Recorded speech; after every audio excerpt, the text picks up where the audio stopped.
Alrighty, everybody, welcome back to another episode of Subscribing to My Podcast. Because I have a new guest featured every week, it makes it very difficult to maintain consistent viewership. So if there's one thing that you can do to support me or the guest featured on the show, it's by interacting with my channel in every way that you can. You can always decide to unsubscribe later if you decide that you hate me or my show.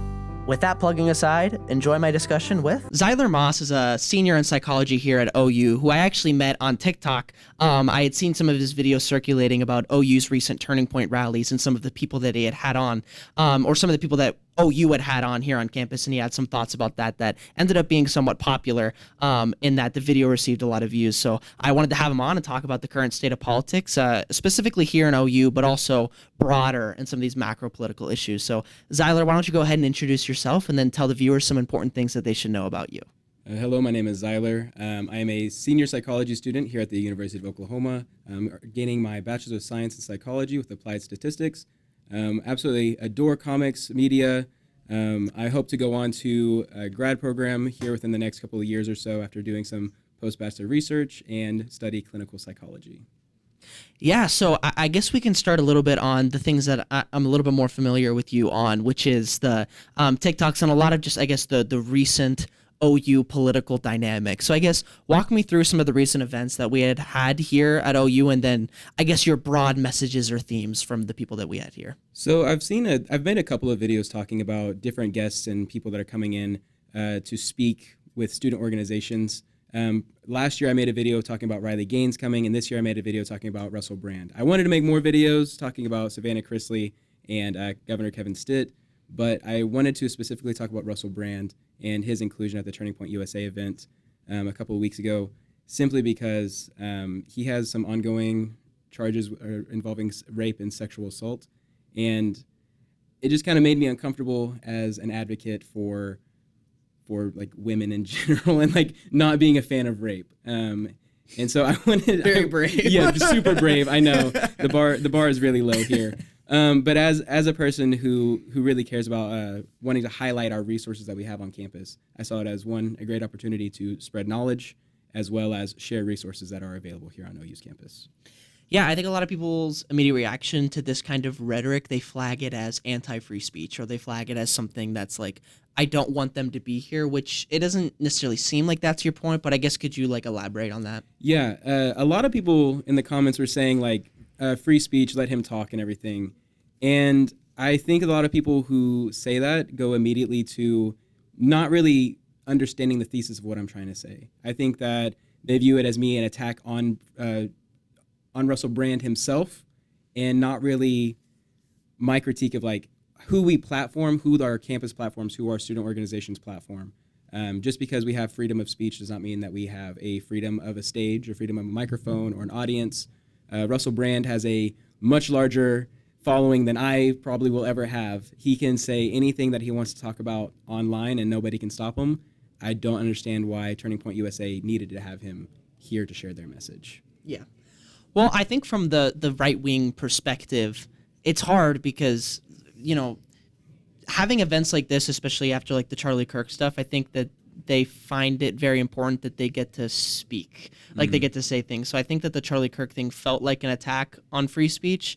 And so the utility of having him here is kind of like, you know, whatever. I guess it's a big symbol of like rallying people and to say like, we're still here, we're still fighting. Now, could they have picked a better person than Russell Brand, given the recent stuff? Probably. Yeah, and even to that point of like the entire point of like, we're still here, we're still fighting. Something that I touched on in the video a little bit is that Russell Brand himself is not an American citizen. Up until June of 2024, it was like the summer of 24, he was completely indifferent to politics in his own country. He kind of viewed it as like horseshoe theory, where like no matter what you do, things are going to happen, corruption's going to occur. So like, why even participate in it? Just enjoy your life, kind of thing. And I thought that was really interesting that he himself jumped into American politics as a non-U.S. citizen and decided this is where he wants to lay his bed. This is what he wants to say. So yeah, I don't know if it's necessarily like, I don't know if it's necessarily a sticking point of like we want to be heard if he's not really like he's not part of the club. You know what I mean? Yeah. Like he doesn't really have like, he didn't vote.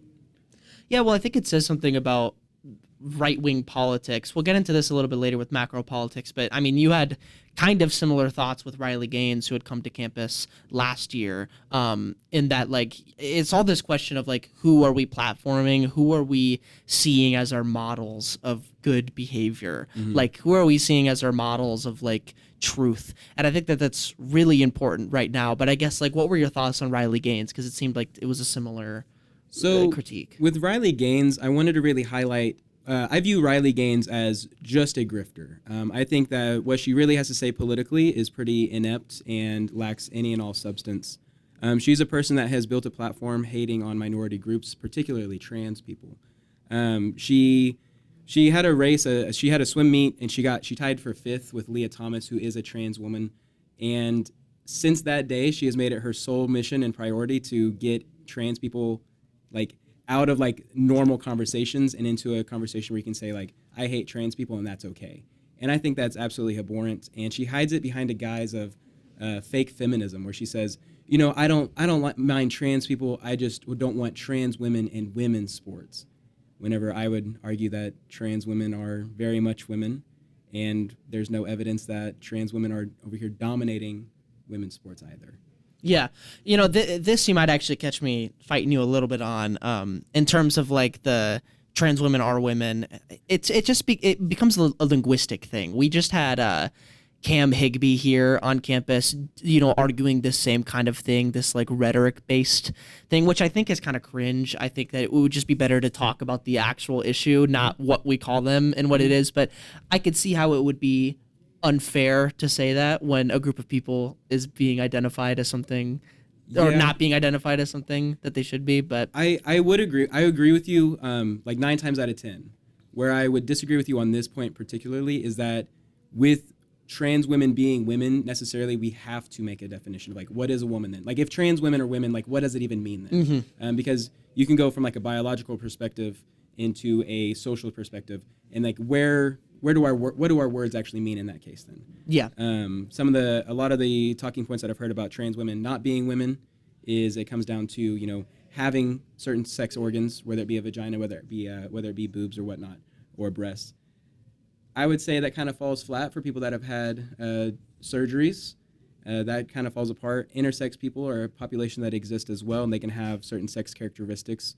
It kind of nullifies the point of, like, if we go straight off of phenotypical biology, like, what does it look like? If we want to go by chromosomes, even then, biology is not so binary, cut and dry. You have a lot of people that could be born with trisomy X, where they have 3 X chromosomes. There's androgynous symptoms. I think it's androgynous inhibitory systems or syndrome. Sorry, and in those instances, though, they are women who do look more masculine. And so if we start to kind of argue, like, oh, are these women really women? It kind of turns into policing what is woman. And again, you got to define it then.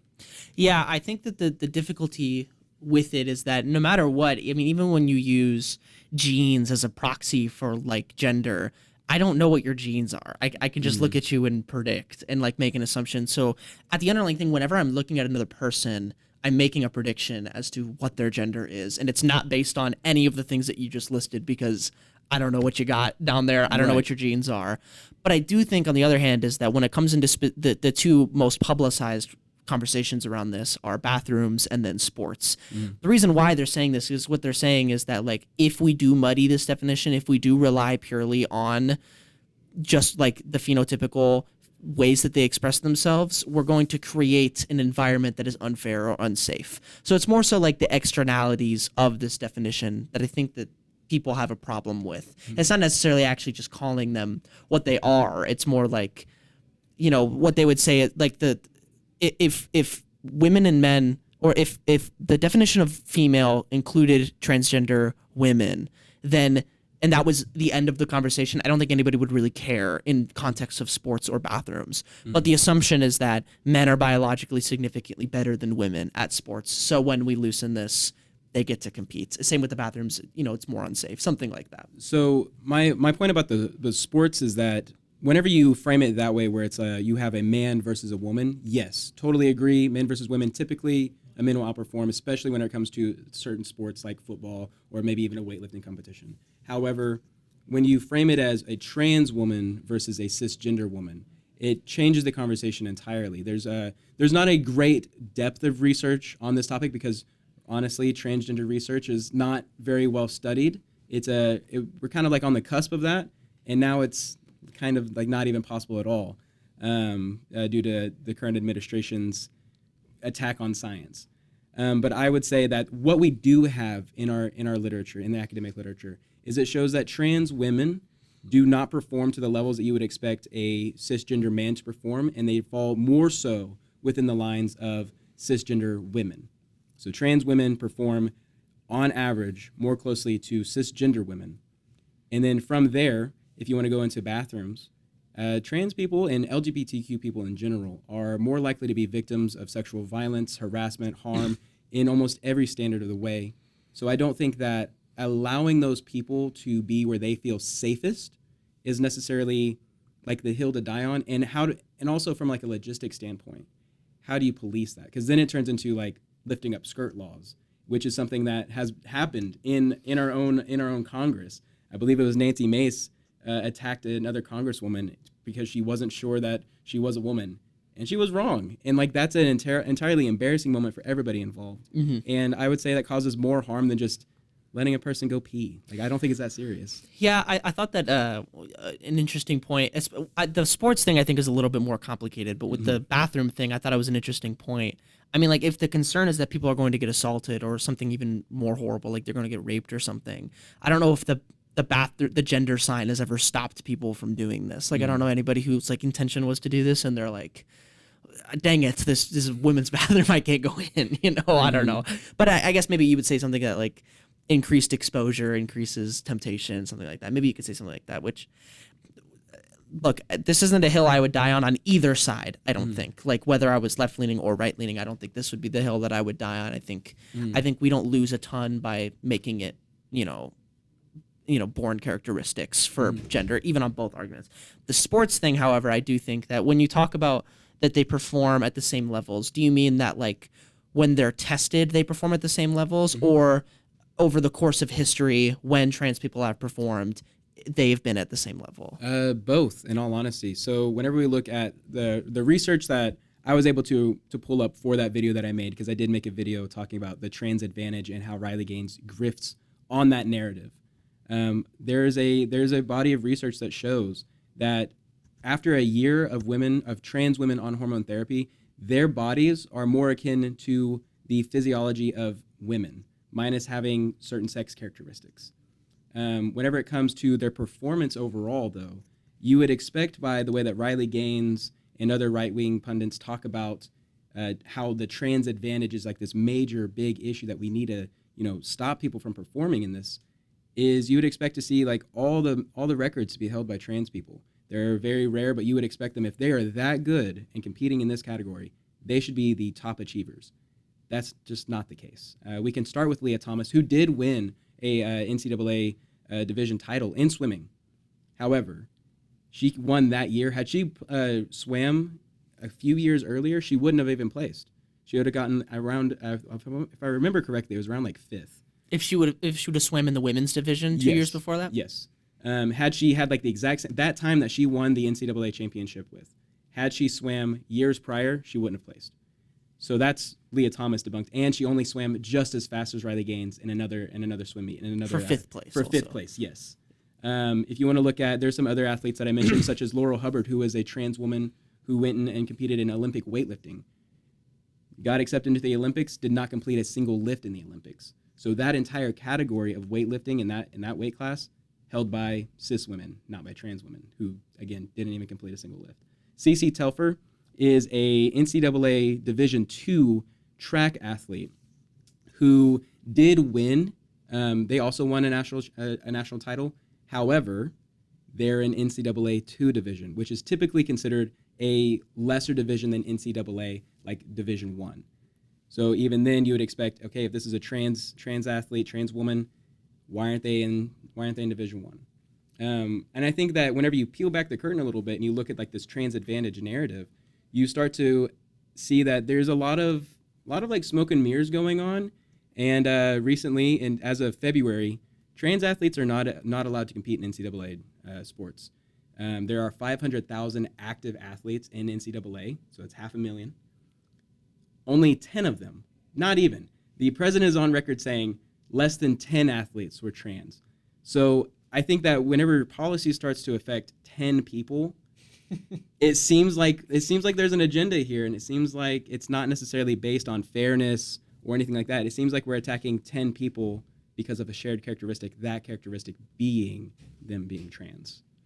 Yeah, I think that I would be remiss if I didn't bring this up, but I don't want to pile on this topic, I guess, too much. But the points that sparked to my mind when you were bringing some of this stuff up is one, I would be more interested in seeing broad trans statistics of progression. So like, let's add all of the trans people into one place and then see if they've moved up significantly before or after transition, something like that, as opposed to like specific examples, because the accusation is that maybe you cherry picked whatever, right? Something like that. So like, and the thing is that the theory is that people who are transitioning are probably already not the best athletes, like as it is. And so you wouldn't expect them to be at the top, but you would expect them to be beating out people that they shouldn't be beating out. So the idea is that every trans person who beats any cis person is automatically unfair, whether they win or whether they got 36th instead of 38th place. That's still bad, something like that.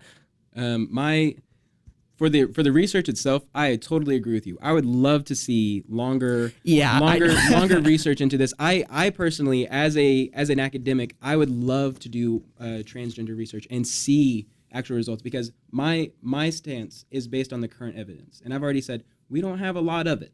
So my stance is dictated by the data that we do have. Me as an academic, I say let's do more research on it. But now we literally can't. If you mention trans people in a research, it's not able to be done. That's something that the Trump administration, because they're bringing merit back to science, we literally can't do the research. So all we have to go off of is what we do have that kind of shows that narrative doesn't necessarily add up. And so from there, that's kind of what we're just kind of stuck there. Like there's no going back from there. Otherwise I can just say like anything if that's the case. No, I absolutely agree with you. I think that any attack on science, like if the world is monetizing a specific type of science, that's supposed to be capitalism. You know what I mean? Like that's supposed to be what we're approving of. The only thing that I could see is like if you do think that there is a danger to the ideology of transgenderism that pervades the entire US, that we shouldn't be funding that a ton, but ripping all of it is kind of ridiculous, or stuff like that. So if that were your theory, I could maybe see like, even then I don't think we would restrict like historians from researching like Nazi Germany, you know what I mean? Like that might be a destructive or pervasive issue, but I do think that with this too, there's a lot of other nuances. I just think that it's always hard because you're balancing like it affecting 10 people makes it seem ineffective to do, but it also makes it seem ineffective to defend at the same time. So it's really hard. But that's the existence of a marginalized group, is that they're always going to be. Yeah, my response to that is that if I have 10 brothers that are not free, then I am not free. That's an infringement on someone else's rights. Therefore, that's an infringement on my rights. It allows for a slippery slope of continuing to break it back down, because you got to remember, it wasn't too long ago that we were having these same kind of conversations around gay people in the military. These are the exact same arguments that we were using against black people being into the military. These are the same arguments that we're using with trans people now. Trans people are no longer in the military. It's not a crazy thing to say that. So now we're attacking trans people. How long until we start rolling back rights for other members of the LGBTQ? How far until we start rolling back rights for other minority groups?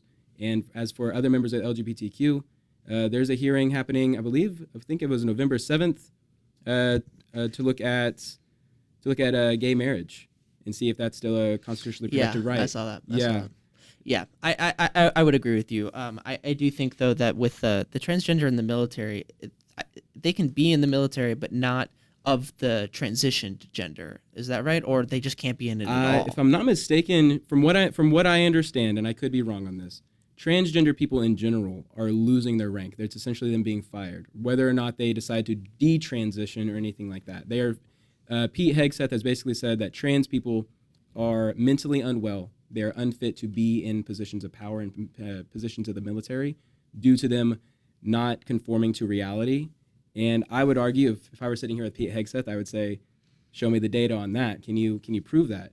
And unfortunately, our body of research that we have into psychology, into like how people think and how transgender affects our ability to reason, there's nothing there to substantiate that. So again, it's an attack on a minority group being in the military, and I would say that's, again, sets a very dangerous precedent. Yeah, I think it would just be correlational. The problem with the transgender issue specifically is that it's underdetermined, and that's mostly just because the research, you can hide behind it on both ends. So like the progressives can look at the transgender issue and say that like this stuff is true, we just haven't researched it yet, or like it could be true, so we should research it. Right. And then the right is saying like, hey, traditionally it's been this way and we haven't researched it enough to think anything else. Right. And so you're just like I feel like this is like a classic conservative versus progressive issue. But I think that to stop the research, both sides want research, or they should want research. They should want research. And so, if you want to prove and own the libs and whatnot, if you want to say like, and look, and we told you so, then you have to allow us to do the research. If libs want to be able to say like, ahaha, we told you so, then we also want to do the research. The only difference I would say right now is that from an informed opinion, I do think that you have to like, you can't necessarily like fence it. I do think that might be the best scenario to sit here, especially whenever it comes to sports, I suppose. However, if you're gonna say, people shouldn't have a sport and not have fun, not do what they want to do, takes away their access to college, maybe, I think that's a worse stance than saying like, okay, these 10 people can go like play college and like continue on having fun with their lives. I would say that joy in one's life is more important than, I don't even know, because I don't even see it as like a fairness issue. I really don't. I don't see it as a fairness issue. Yeah. And the fairness thing with the actual like physiology of trans people, I think that there's more than just, I think that there's more in play. Like I heard somebody bring up something that I just thought was so interesting in that like women in athletics have to work around like menstrual cycles, and that's like actually like a surprisingly big factor in when they can train, how hard they can train. And so even like just that one factor, being able to train in a women's division without that hindrance is a plus, and that's not something that's easy to track. You know what I mean? That it comes across as being a better athlete. It comes across as being better trained, but might actually be at least part factored by the fact that they don't have to sacrifice that time or energy for something that they don't have to deal with, something like that. And the idea is that there might be a ton of other factors that play into that that ends up being unfair. I would argue that you could have the exact same argument of fairness when it comes to social economic status. A person that has a lot of money can pay for a dietary team. They can pay for specific trainers. Is that a conversation of fairness as well? Do we say, well, you have more money, you can pay for private lessons. This kid is just going out into his backyard and getting extra reps, even if it's just like, I don't know, hitting a tree, going around a tree a couple times, Is that fair? Like, is that like, where does like the fairness end? And that's just like one factor. It's a pretty big factor. I think socioeconomic status is a huge factor, but that's just one factor because that doesn't incorporate, what are we learning in school? Like, what is our actual curriculum? Like, how difficult is it? So for a lot of student athletes, they are students first and athletes second. So like, what's your major? If you're in high school, like, how are your grades? Are you in advanced courses? Or are you not in advanced courses? Is your family, again, going to kind of socioeconomic status, is your family able to, if they're not able to afford a nutritionist, are they able to afford true healthy ingredients so you're not eating McDonald's every day? An athlete powered by McDonald's is probably not going to be as great of an athlete powered by a good, healthy, home-cooked meal. And so I think that's where like this nuance of fairness, I'm like, why is this the hill that a lot of people are like, it's unfair? Yeah. Well, a lot of things are unfair.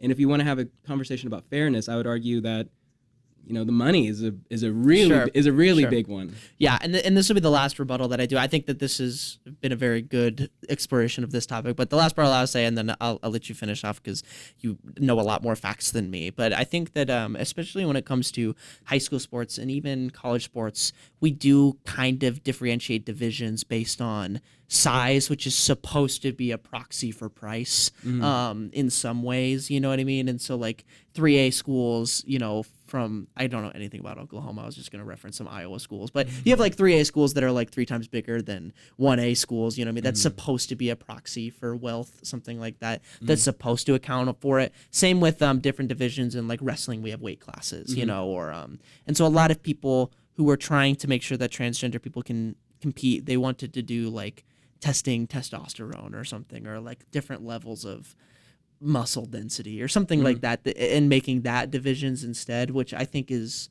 somewhat intrusive, but at least an attempt at something like this. So the idea, what I imagine a lot of right-leaning people would say is that we already kind of control for this stuff to the best of our ability, and that this is something that we can obviously control, is what they would say. So yeah. I do agree that we do have divisions, whether it be your economic status, I suppose. It's mostly based on population, which population inherently dictates how much money goes into a school. Supposed to be a proxy, yeah. So I could see that argument. However, whenever it comes to women in, a sport like wrestling, wrestling does have weight class divisions. However, it's co-ed. You can most definitely wrestle a woman if you both weigh 140. I mean, that's just who your opponent is for the day, and that's how it works. And if we're basing it off of, what's a fair body type? I wrestled in high school. In high school, I think I was 190 whenever I wrestled. I couldn't get up to 195, so I was underweight for my weight class. And I had also cut weight from 220 pounds down to 190 pounds. So I didn't have a lot of muscle, because whenever you lose weight really fast, you don't really retain that muscle mass that you really want to keep on, especially for a grappling sport like wrestling. So I was underweight, still wrestling people that were way more experienced than me. I didn't win a single wrestling match because of that. And so, if I were to sit here, I feel like if I had the mentality of Riley Gaines, I would make a career out of saying that's not fair. Therefore, we should start attacking everybody that's 195, and why don't we have like a 190 pound class? Because that's not fair. If we wanted real fairness in here for real men, yada yada yada. And I think it sounds ridiculous, because I think it's a ridiculous stance. I think a lady like Riley Gaines and other grifters like a Steve Crowder, they're really just unserious people. They really are at the core. They're unserious. Yeah, and they find like one issue. Like I think Matt Walsh is such a strange addition to the right-wing crew, because his existence is just on the trans issue. Like he was literally like a pick based on the times. You know what I mean? Like you have somebody who's somewhat like adaptive. Like I think Ben Shapiro talks about a lot of things. You know what I mean? Like someone who can adapt to the. Matt Walsh is still just talking about the transgender issue. You know what I mean? Like nobody watches any of his other stuff other than that. My big gripe about Matt Walsh. So I don't like Matt Walsh. He claims to be a theocratical fascist. That's what he says about himself. That's not me calling him any kind of buzzwords or anything. That's his own words.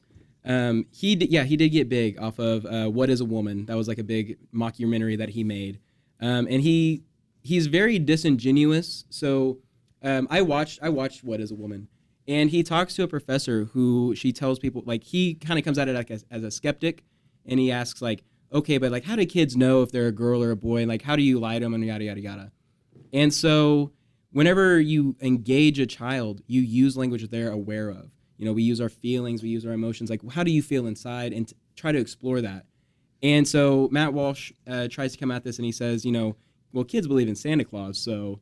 And that's such a ridiculous stance, because it's an attempt to show like how ridiculous kids can be, or like, oh, kids are stupid, they believe in Santa Claus. But it completely disregards that Santa Claus comes about. It's a myth that parents tell their children. It is literally a world built on a lie. It's not a matter of like, oh, in my heart of hearts, in myself, my inner being, I am this. It's not, you can't like lie to someone and say like, oh no, you're a girl. Because we also have research on that. If you try to raise someone up as something that's not congruent with their gender, with how they with their gender expression, their gender identity, if you raise someone incongruent to that, it leads to worse mental health outcomes. Suicide is a major outcome whenever we do that as well. Yeah. I think that again, that becomes a God of the gaps thing that like the right can weaponize as well. Well, they'll say that like, well, which core, is it a chicken or the egg, right? Is it because you raised them in a world that affirms that, whatever, right? Which I think, like I said, it's going to be underdetermined until we figure it out. You know what I mean? Until we research it. So it all comes back to that horrible research mentality that I think that I do want to get a little bit into macro politics. We're kind of talking about some punditry and stuff like that with Matt Walsh and these other things. I guess what is your current prescription of the political realm right now? What do you think is happening the most, and then why is it happening that way? So I think currently, our political realm is dictated by a bunch of unserious, incompetent buffoons that were able to lie their way to the top. I really do think that. All the way from the presidency, I think that, literally, this is how crazy the world is right now. I can say that the president is a rapist, and he can't even do anything about it because he did. He raped. He's found guilty in the court of New York for sexual abuse. He's found liable for sexual abuse. Whenever you hold a person up against a wall and do unspeakable acts to them, that is what we call rape, colloquially. That's who leads our country. Based on that alone, I would say he's unfit and he's a ridiculous young man, or old man, I should say. Under him, we have the Department of Health Secretary. We have Robert F. Kennedy Jr. Again, another completely unserious, ridiculous, and I would arguably say an evil man who looks like Hoggle from the movie Labyrinth. Have you ever seen Labyrinth? He looks like Hoggle. It's actually insane. But again, it's completely unserious and incompetent. Again, how insane our current politics realm is that Robert F. Kennedy Jr. had his brain eaten by a worm, and that's a real thing. He admits to it. It's crazy. We have guys that are in charge of health that think that vaccines cause autism, and then one week they say that Tylenol causes autism, and then all of a sudden now it's more associated with people who are circumcised. Again, real things. How ridiculous is that? It's anti-scientific, and as an academic, as a student at an R1 research university, I just can't stand by that in good faith, and I have to say it's what it is. It's dumb. It's ridiculous. Yeah, I think a very pervasive issue with politics right now is whether or not you are subservient to Trump. I think that that's just too much of what's happening. Like even the fact that so many of the right consider themselves MAGA as opposed to Republican or right, I think is just like an indicator of like the cultish following. The thing is that it's like I am right leaning. Like I would probably consider myself something like a never Trump Republican. I don't know how that people older than me are able to weaponize that word. I have no idea what that actually means because I'm 23. It's all I've known is Trump, right? But what I mean by that is that I have Republican values, but I just don't think that Trump is exhibiting these. I think that like a really good litmus test is that AI video that Trump posted of him dropping shit on a bunch of protesters. Like, just like think about that like 12 years ago. And like, could you imagine the president of the United States doing that? It's not even about owning the libs. It's not even about being funny. Like, it's funny. It's whatever. That is not the metric at which we should be appreciating the president of the United States. And I think that if you think that this is an attack on you by me saying that, you're the problem. Yeah. You know what I mean? And I just can't believe that people are supportive. It's just so embarrassing. It's embarrassing. I can't get it. I miss the days when the worst scandals we had from the president on the home front was that he wore a tan suit. That was a real scandal that Fox News would not shut up about whenever it came to Barack Obama. They said that it's unbecoming of a president to dress like this. How could he? Oh my gosh, what an embarrassment to our country. And meanwhile, all these years later, they're shaking hands and praising a man that, posts AI videos of shitting on protesters who are upset with our government. And I can totally understand like why they are upset by the government. They're not helping out their citizens. They're entirely antagonistic, and it's a cult following. Yeah, and and I wouldn't even like I haven't even gotten to the inaccuracy of this kind of rhetoric. You know what I mean? It's just simply doing it. I think that we've just become so desensitized because we had 4 years of like TV star Trump. And then we had 4 years of just like an actual zombie. And then we had and now we're going to have 4 years of like a grouchy old man. Yeah. And it's just like, I don't know how we can like look back on like Biden and be like, gosh, it was so embarrassing to have such an old person here. And then now we have Trump who has to get his executive orders explained to him when he signs them. And he like bumbles over his words. No sentence that he says is like coherent. It's just, it's not even that it's inaccurate. I won't even go that far yet. I would just say that it's embarrassing. And so the problem is that you have the right, and then you have the right who forces you to condone the extreme right. And it's just embarrassing. It's like, why can't we hold Republican values and then just say, we are Republican, but this is embarrassing. Like, this is bad. Because some of the stuff, it's like, I thought that personally, I thought that the trans bill was a good thing. I thought it was fine. I thought it was good. I liked that he did it. I thought, it was a signal to something, right? The immigration stuff, it's like the externalities of people not coming across the border, whether it's intentional or not, that's probably a good thing. Like you can say that some of the stuff that he does is good. You should just also be able to criticize the litany of terrible things, like the civil lawsuits of rape. You know what I mean? Like that, we should be able to be like, whoa, we should just the fact that he's been impeached twice, January 6th, like all like weaponizing ICE, sending ICE agents to different states, like all this stuff we should be able to look at and be like, okay, this is terrible.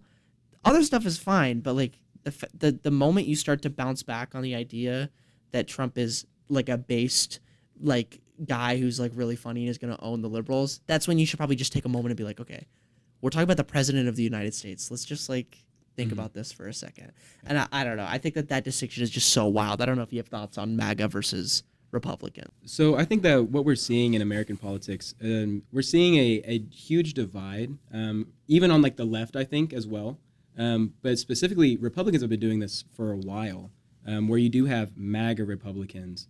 And then you also have like, I guess he calls them rhinos. So I guess you have like MAGA and rhinos. And because like I know people who my entire life have been Republican, and they've told me they're like this last election, I couldn't do it. They either abstained from voting or they did vote. In Oklahoma, abstaining doesn't necessarily make a big difference, I suppose. I would have preferred to like, toss it in from Kamala, go for it. But I think even on the left, we're also seeing a really big divide as our politics have gotten more and more polarized. Especially as, terms like fascism are coming back around again. On the left, for years and years, the left has been demonized in this country for being socialist, communist, fascist, whatevers. That's a quote from Trump, by the way.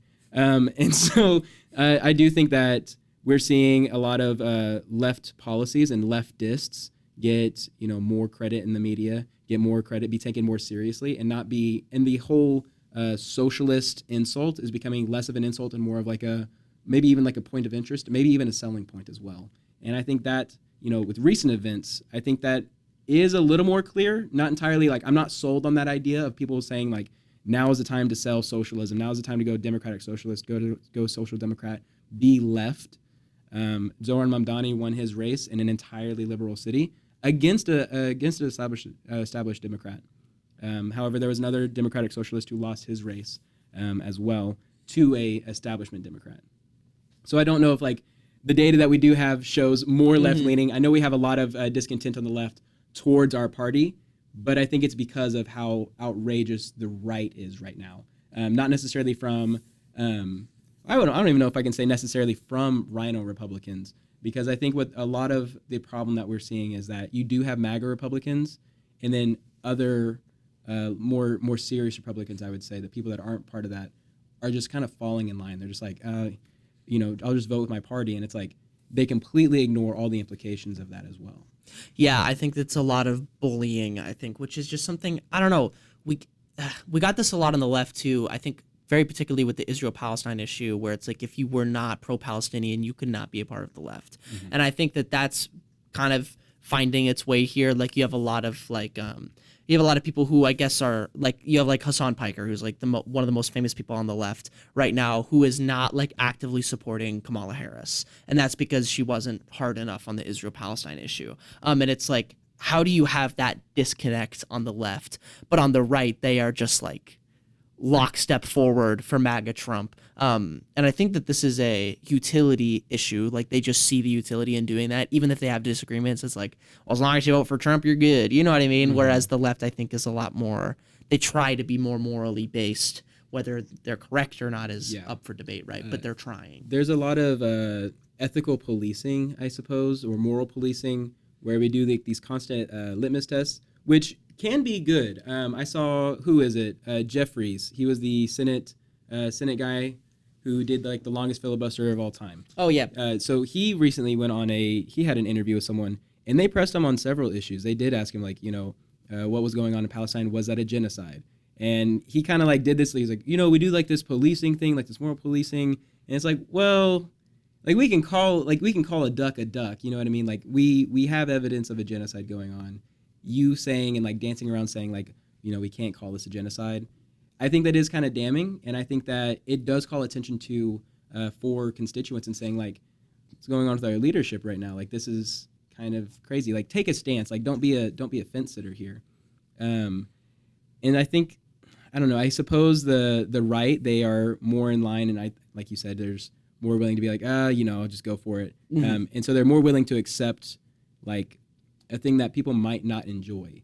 And I don't know if that necessarily comes from like the whole like edgy thing, like in your face, abrasive, like don't, what's it called? Don't like tone police me, or, I can say that and all that kind of stuff.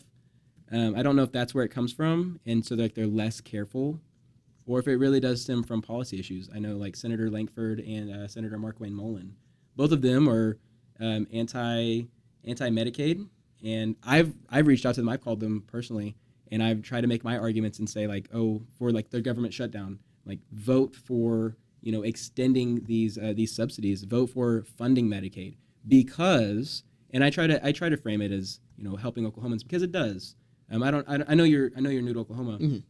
And I know this is like going to like policy discussion now, but in Oklahoma, without the Medicaid funding that's going on, there's some 50 hospitals at risk of closure. There's like 23 at immediate risk of closure. Medicaid funds go to support those hospitals and keep them open. Those are rural hospitals that are going to be closing down, which means that people who live 5 hours away or 3 hours away or 2 hours away are needing to travel that many hours just to be into an ER, which will clog the ER, which will make everything slower. Healthcare will tank astronomically without that money.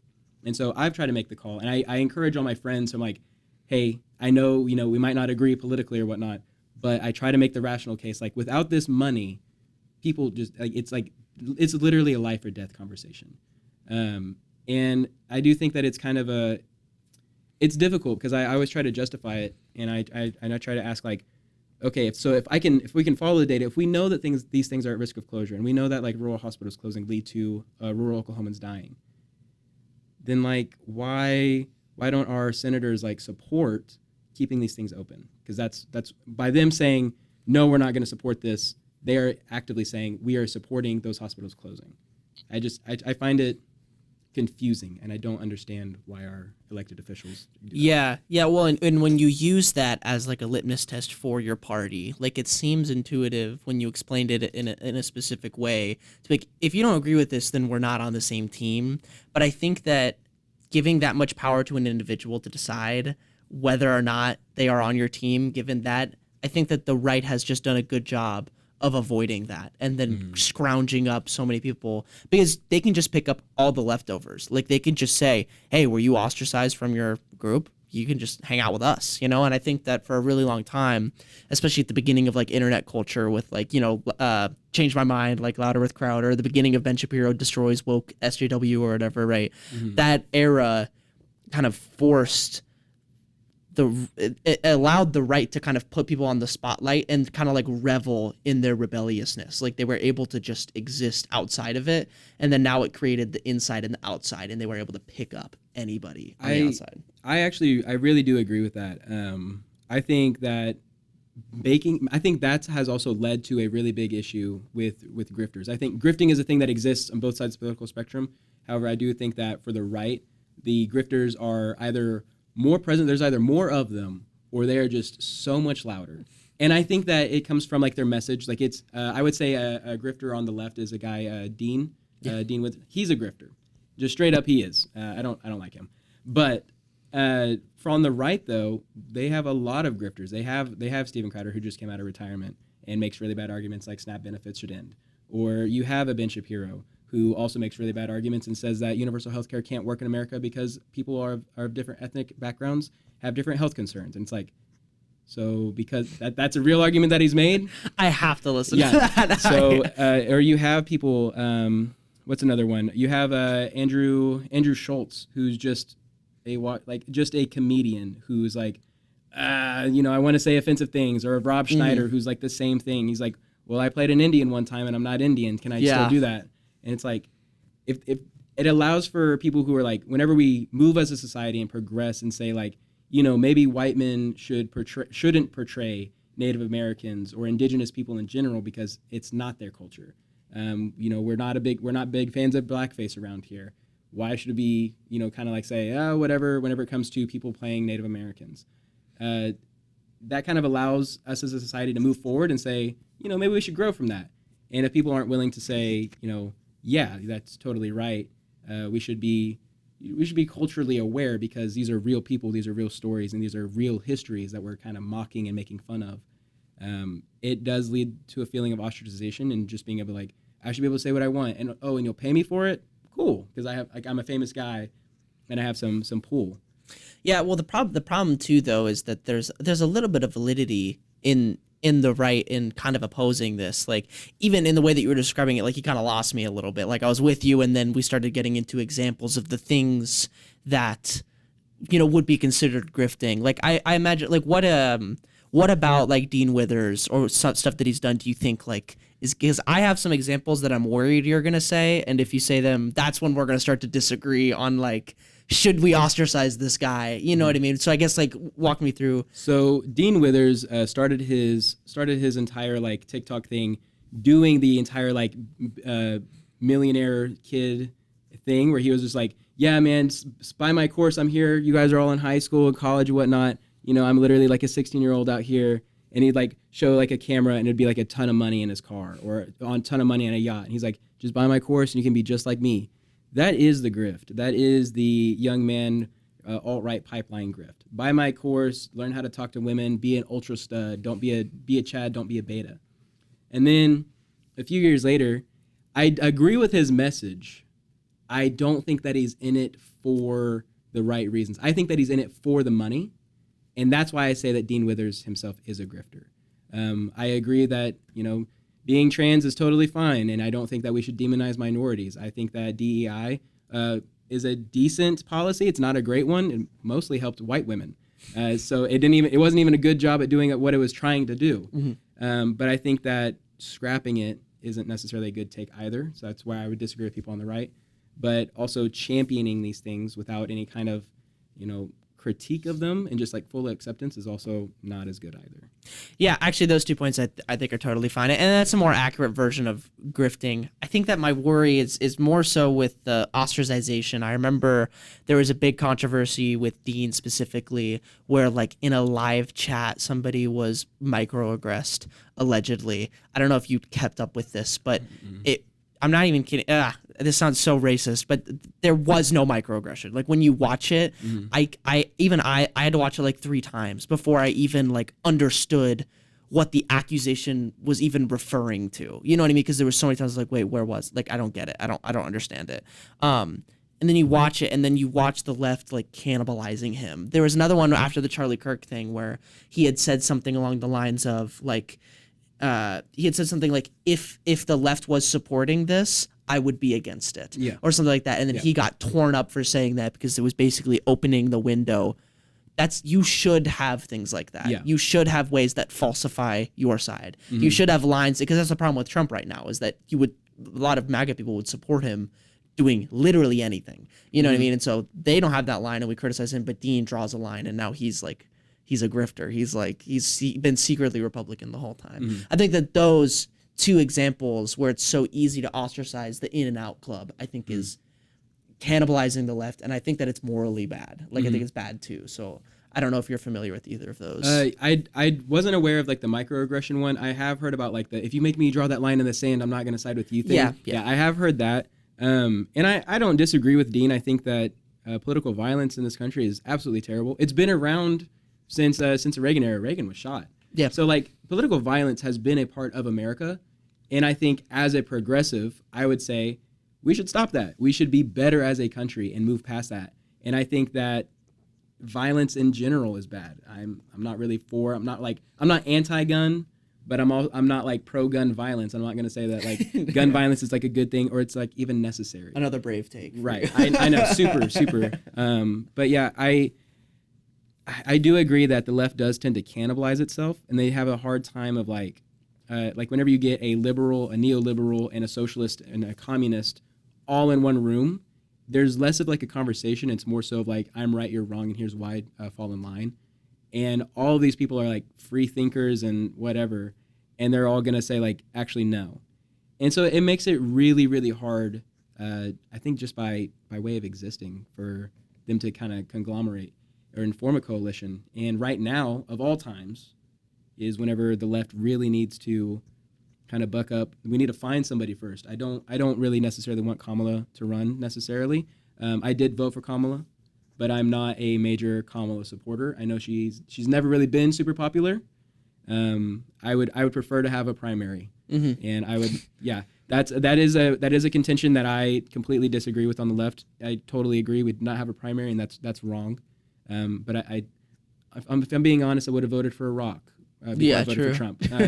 And I have many reasons for that, but my biggest one is I don't vote for rapists. Yeah, that's just how it is. I'm sorry you have to draw the line there. I know. I keep dropping these hot takes. Yeah, what a crazy ostracization that the left just did. I mean, case in point. Yeah, my gosh, my goodness. Yeah. I think that's an interesting point. I like Buttigieg. I think I love every time I've seen him speak, I'm like, I like what you do. I liked RFK. Like when he was running, I thought that all of his non-vaccine related takes, I was like, yeah, that's right. Yeah. So prior to Donald, whenever everybody was like still running, we still had Biden running, we still had Trump running. I looked at RFK Jr. because I had some friends who were like, I'm pro RFK Jr. They were gym goers, so naturally they're more inclined to go towards RFK. And I think RFK has some similar hot takes to me, in which he says that like America is an unhealthy and it's a fat country. We're becoming a fat country. Not a crazy take. Saying that McDonald's isn't good for you is not like a necessarily like new thing. We've been saying this.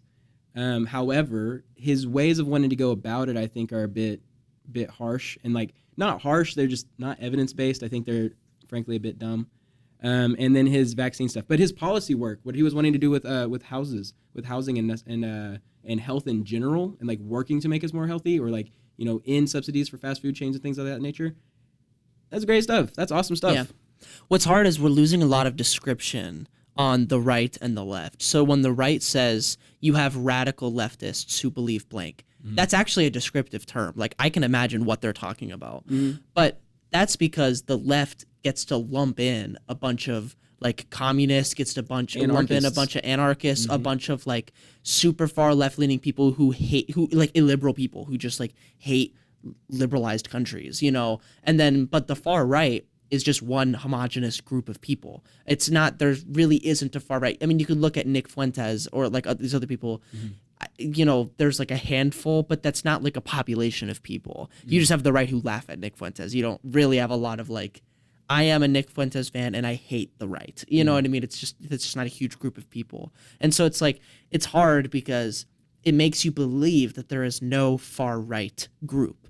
But the whole right is the far right if they are supporting MAGA. This is like Overton window conversation, right? Where it's like, it's frustrating that you have to hold a candle to, like if you're left leaning, you have to hold a candle to a bunch of crazy people, and the left and the right get to be like, oh, all of you crazy leftists. But then when the right commit violence, you get to say like, oh no, that was the crazy right, and it's like, Destiny uses this example all the time that I think is really great. It's like any political violence that happens on the left, you don't see a write-in with Biden sticker on the back. Like you're never gonna have like a Biden fan who is supporting. It's always these like radical leftists, but all of the people on the right who commit violence are MAGA. You know what I mean? It's like that's the distinction that I don't think gets talked about enough. So I guess I wonder if you have thoughts on this. No, I actually, it's kind of crazy. I totally agree with that. I think that maybe like one of the ways that works and like the entire like far right happening that way is like maybe that the far right by definition is homogenous. Like we have MAGA, which is an ultranationalist movement. I mean, that by definition is a homogenous movement. If you are not part of us, then you're part of them. You're now part of the out group. Therefore, we have like this group identity. We are MAGA. We are Christians. We are we're going to rise again, all those kind of types, right? And I think by definition, it makes it really, really difficult to pin that on anybody else and say like, oh, it's far right. And I think it makes it hard to kind of separate people from that and like make it easier to say, oh, whatever. Like, for example, Butler, Pennsylvania, the assassination attempt on Donald Trump, that was done by a young man who was a Republican. He came from like a Republican background and everything. And he that's like the right. That's what that was. That's right on right violence. on the left side of things, you do have a lot of like infighting and whatnot, and you do have like the radical left who want to change things through revolution, because that's a typically left thing. Revolution is a left ideology. Marxism, all these other things, that's revolutionary ideologies. I'm not opposed to revolutionary ideologies. I think they're really interesting to discuss and talk about, but I think a lot of people on the left kind of ignore the fact that like revolutions are violent. Like they are not good. Like if you can get something done without that, then like go for that one, right? Yeah, another hot take. Death is bad. But yeah, I think that's why there's a big movement of like democratic socialists. Like people get behind Bernie Sanders. You have Bernie Bros and stuff like that, because you can kind of see a mechanism to bureaucratically shift our country in a way that does take care of our minorities, does give us a social safety net, and starts to work us away from far-right ideologies that might be more antagonistic to the lower classes. Yeah, and I think the point that you made about revolution is really important too, because it's like it was politically violent for slave opposition. You know what I mean? That was a politically violent organization, but that's what progressivism is. Mm-hmm. What on earth would the conservatives who are trying to hold traditional values, what are they fighting for? You know what I mean? They're not fighting to keep things the same. Mm-hmm. You know what I mean? They're working to keep things the same, whereas like progressivism is inherently a radical idea. That's the whole point, right? I do think though that I don't really like trying to posit who people are when they're committing political violence. So like the assassination on Trump, saying that he's a registered Republican or that he grew up Republican, I don't think actually says much about his actual political beliefs. I think that can get weaponized. Like you end up doing a lot of mind reading in situations like that. I would rather just assume nothing than to like allow that to influence me. I don't disagree on that at all. I do think that it kind of turns into like almost like a waiting with like bated breath of like, is it our guy or not? Because if it's our guy, then like that was a really scary moment with the assassination in Utah. Yeah, we were waiting around. We saw there was a lot of theories about like who did it, what was their ideology, and like what was going on in their mind. And whenever it came out that it's just a guy that didn't like Charlie Kirk because his girlfriend was trans. I mean, that's a crazy person. I don't even know I wouldn't say that we can really give him an ideology until he like comes out and says it. Right. But like that's a crazy person. Well, even because his girlfriend is trans, I just thought that was so interesting to where it's like it's just where you choose to stop when you're looking at the evidence. It's so hard because it's like the fact that I imagine I'm trying to like reconstruct it from the right's perspective where they're looking at it and they're like, oh, was he in college? Oh, he was only in college for a little bit, whatever. And it's like, oh, was he, he must have been like, he must have grew up in like the super liberal house. He's like, he's a Mormon, you know? And it's like, exactly. And it's a bunch of stuff. And it's like, it's like, oh, he must have been gay. He must have been trans. It's like, no, but he's like, well, he was dating a trans person. So that must have been, and so it's just where you stop. You know what I mean? Like they would have, if he was black, like they would have ran with that. Exactly. You know what I mean? But it's like, you saw that example of the black man that stabbed the Ukrainian refugee on the trains. Yeah. That was a huge thing. And mental health is a very important thing. And I think that was a failure of mental health care in our country. And I think that if any lesson that we should learn from that thing, from that event, is that mental health care is in a true crisis. It's a real problem. We need to pay attention to it. And then on the opposite side of things, when it comes to messaging, it was labeled as like, it was labeled more so racial. I would argue as more so of a racial issue, or at least that was like the narrative around it, and less so an importance on mental health care. Sure.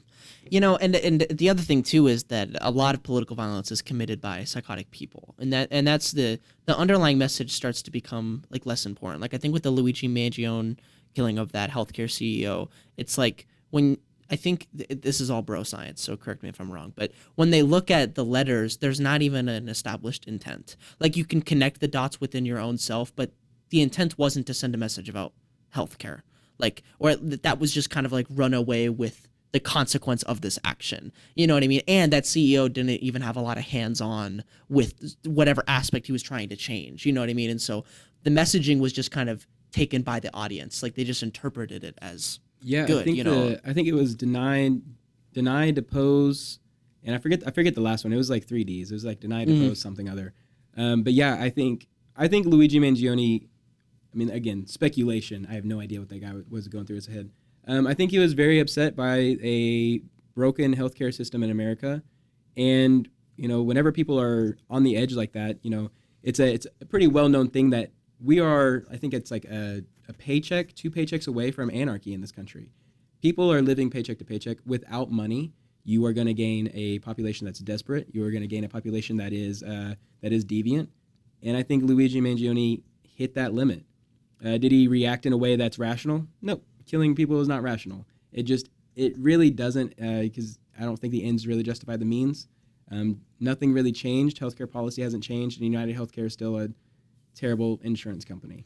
I will say though that the what you had just done right there to kind of like speculate or to create this story, it's like, one, I think it's somewhat questionable that was even his intention, but if it were, that's in a way kind of validating that kind of behavior. Even if it's not the behavior, but it's validating the want. So when you look at things like January 6th or something, you have a lot of people on the right who still are like, we were preventing the steal, like we were stopping our country from being stolen. And so once you start to kind of like rationalize that action, you start to get into dangerous territory. Same with the right after Charlie Kirk, there was that guy who went and shot up that Mormon church. And it's like, we're trying to rationalize like what was the purpose of that. And it seems very obvious that a Republican went and shot up a Mormon church post a Mormon killing Charlie Kirk, something like that. Like you can see the connected dots, but I don't think there's actually use in doing that. And I don't even think it's inherently true. I actually think it breeds political violence when you start to do that. And it's kind of like antithetical to maybe what the approach we should be taking, which is these guys are just psychotic. At least I'd like to think that there are better ways to do it. I just think that once you start to salvage parts of a horrible act to make a message, you start to promote that kind of behavior. And I think that that's not where we want to be. I suppose so. I would say that if it is like a psychotic act, I think it's important to understand what was the driving force behind these actions, because they do have, at least with Luigi Mangione, he did have letters. There was a manifesto that was written. There was reasons for it. Understanding like what made him snap, what made him do that. I mean, I don't think it's any different than looking at psychology of criminals or of serial killers and whatnot. It is a sick, twisted individual. It is a person that should not be celebrated. I don't necessarily think so. And I don't think it's a person that should become like, I don't think we should be focusing necessarily on the individual, but rather the circumstances and the victims as well, and less so on the perpetrator. I have like the same criticisms of like Netflix shows like Dahmer and whatnot. They do a very terrible job about talking about what allowed for a person like Dahmer to come about.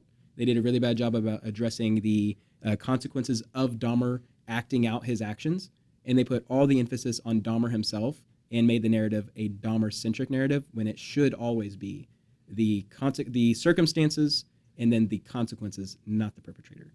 And I think with Luigi and Mangione, same thing there. We should be talking about how United Healthcare did lose a CEO. That's a real person. That's a real death.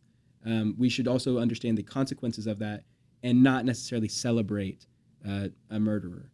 I think that would be logically inconsistent to be a anti-gun violence individual and then also celebrate an act of gun violence. Yeah, I think that the danger comes with the general public's ability to discern the two. So the distinction that you just made, it's like a lot of trust to be able to like help people, and so it might be beneficial to just not even try. You know what I mean? And when it comes to political violence, but then you get into this weird territory. It's like, well, that's kind of fascistic to be like, we can't talk about the thing. You know what I mean? It's just a matter of like punditry, like being responsible, being really responsible with how you convey this information. But and I guess that, I mean, that kind of loops into like Turning Point USA. Like this whole conversation is about like making a responsible choice. Like who do we platform? Who do we give the ability, the microphone necessarily?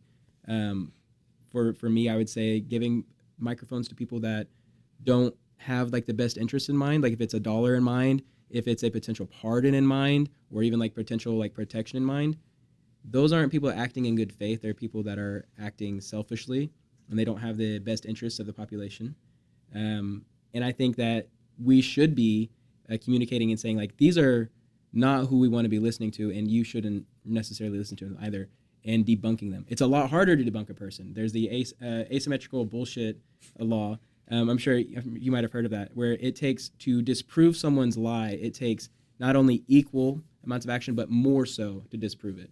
It's very frustrating as someone who, like, I really do try my best to be an intellectual and an academic.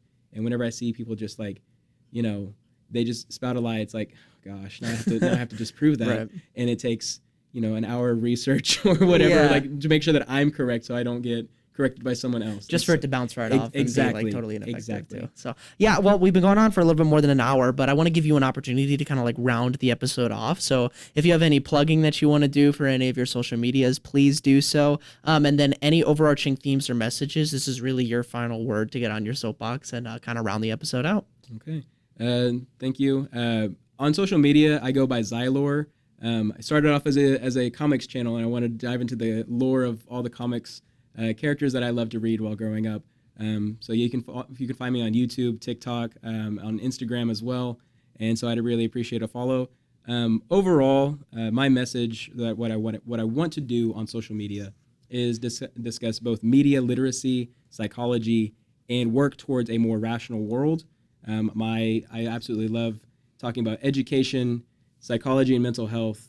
And I think that it's up to academics as well as the general population as a whole to ensure that progress doesn't stop, because once we start saying that progress just happens on its own, the world just kind of falls apart.